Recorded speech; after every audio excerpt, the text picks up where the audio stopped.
Love has always felt like an inside joke I was never let in on. Like everyone around me just gets it. They understand something I don't. They felt something I haven't. And I'm not bitter about it, but I'd be lying if I said it never got to me. I've never been in a relationship and I'm figuring out how to be okay with that. But it took a lot more and a lot longer than I expected.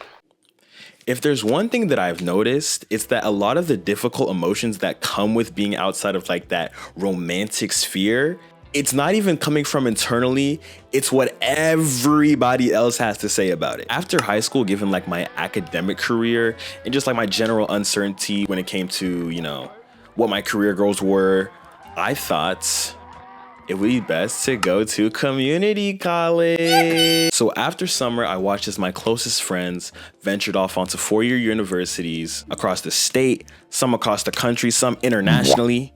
I got somebody in Japan. I got people in countries you can't even pronounce.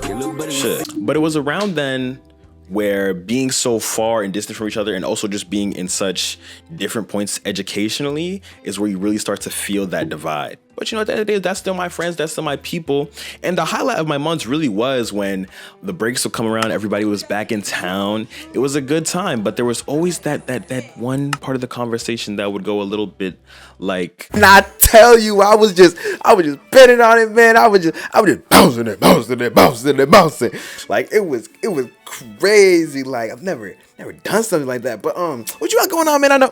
I know you talking to somebody. Nah, nothing like that. But I've been speed running Minecraft. I've never resented my friends for this. In fact, I actually really enjoy hearing their stories, hearing about their romantic experiences and just letting that love flow through me as well. But it's the quiet moments afterwards where you look at them, you look at yourself and wonder what is so different about us. We're both in similar points in our lives. We're experiencing a lot of the same things, but there's just this one half of everything that I'm not in. There's a song by Olivia Rodrigo called The Ballad of a Homeschooled Girl, where she explains her experience reintegrating socially after being homeschooled her entire life. In the song, she describes it as being on the outside of the biggest inside joke. That's a bar. But for me, love has always felt very similar to that. It feels like this thing that everyone seems to understand, with inside jokes. You just had to be there. You can try to explain it and you try to,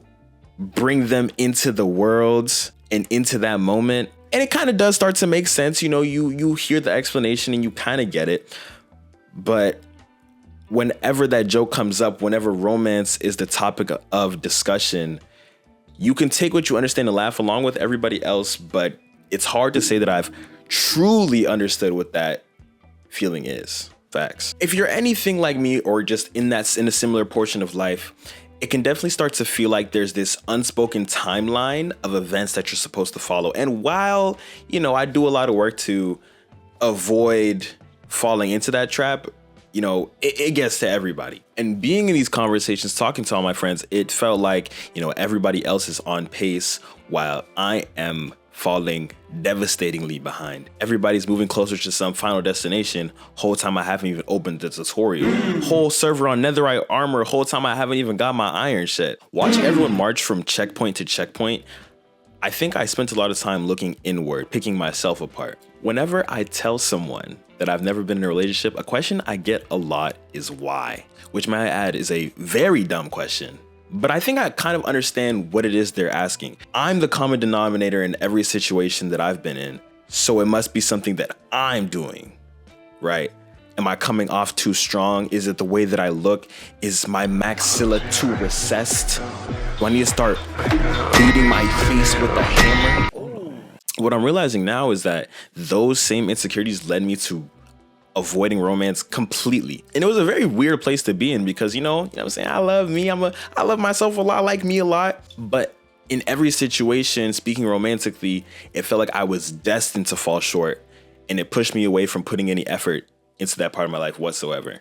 I can't tell you for sure what made the shift happen, But an important part of pulling myself out of this mindset was removing comparison out of the equation. So, once my friends ventured back into the city and I was able to live fully in my own world, the lack of their presence and also just, be able to move a little more solo, it brought me to appreciate the things that I have outside of love. And I promise, this isn't a segue about choosing platonic love or romantic love, because trust me, daddy, that shit don't work, okay? Just walk with me, okay? Listen, but still, it was important to acknowledge I was building a good life outside of my romantic life. I had amazing friends. I've been meeting new people. I've been getting integrated at my new school, getting into that community. I've been getting obsessed over the things that I'm passionate about, getting into my content, excelling academically, kinda, sorta, a little bit. But the reason why I say shifting perspective is so important is because that's what you need to pull yourself out of the game of it all.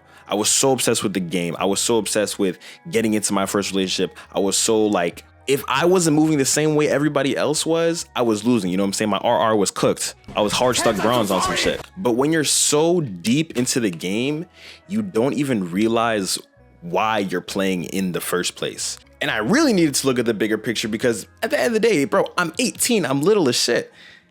Over the next 5, 10, 15 years, my life is gonna change in ways that I can't even predict.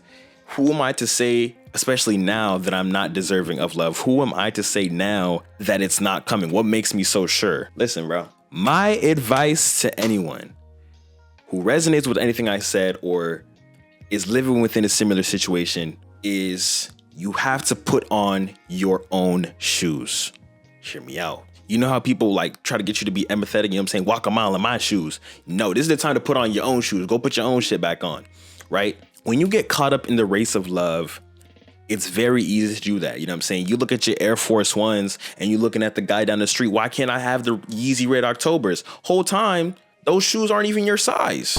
You are deserving of love, and it's going to come, but it's going to come at a set point on your timeline. Which brings me to my next piece of advice. You need to let love flow through you. So many times do I see people who feel like they've been kept out of the romantic experience, as I was talking about earlier, and they get so caught up in this mindset. It's the people that every time on Valentine's Day, they're like, fuck your relationship, you know what I'm saying, hating on it. But that resentment doesn't do you any good. A big thing that I found was helpful for me was seeing love and finding ways to appreciate it rather than to see it and try to capture it for myself. When you see love and you're looking at it as in a way of that is going to be me eventually rather than why can't I have that, you pull yourself out of that race and you leave yourself open to it at the same time. You're not trying to chase it down and kidnap it. You're more so letting it come to you. I don't want to sit up on this high horse and talk about it like I've beat the system, because one thing is, we're all human at the end of the day. The want and desire for romantic love is something that you're never going to be able to get rid of, which is the hardest part about it. There are going to be many days where you're going to have to throw that K-drama on. You're going to have to get your tub of ice cream and you're going to have to suck that shit up, bro. But once you get through those days, once you pick yourself back up and remind yourself that the time is still there, when you realize you have so many days and so many upcoming opportunities that you truly believe are just on their way, the weight becomes 10 times lighter. Facts.